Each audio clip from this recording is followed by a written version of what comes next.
Friends, happy is not the one who has good luck, but happy is the one who is happy with his luck. Some people hurt us with their words, and some people with their actions. But the most painful thing is when someone ignores you. If someone you value and he ignores you, remove him from your heart, because there is no place for you in his heart. If you forget the sorrows and move forward, you may find all that was lost. But if you carry this sorrow with you, then you will ruin the rest of your life with your own hands.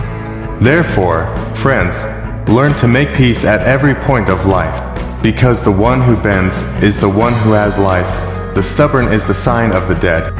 Therefore, if you have to bend down to manage relationships, then bend down. But if you have to bend down again and again, then bend down.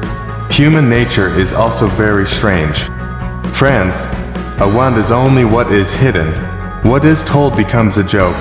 So don't tell everyone about your grief, because people are happy to sprinkle salt on wounds instead of putting ointment on them.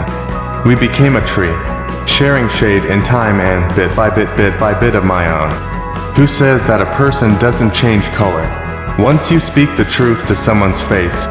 Difficulties in our lives are not as big as we make them out to be. We must always remember that just as a tree with fallen leaves does not grow new leaves, similarly, good days do not come without trials and difficulties. Make it a rule of your life that you never ask for respect from people, but do things in such a way that they are forced to respect you. So, friends, get so busy in grooming yourself that you don't have time to criticize others. And never complain about not remembering people, because the person who can forget his Lord can forget everyone. It is a bitter truth of life that when time passes, people forget and make themselves cry for no reason. And always remember that some people will give you nothing but pain, so give them your all.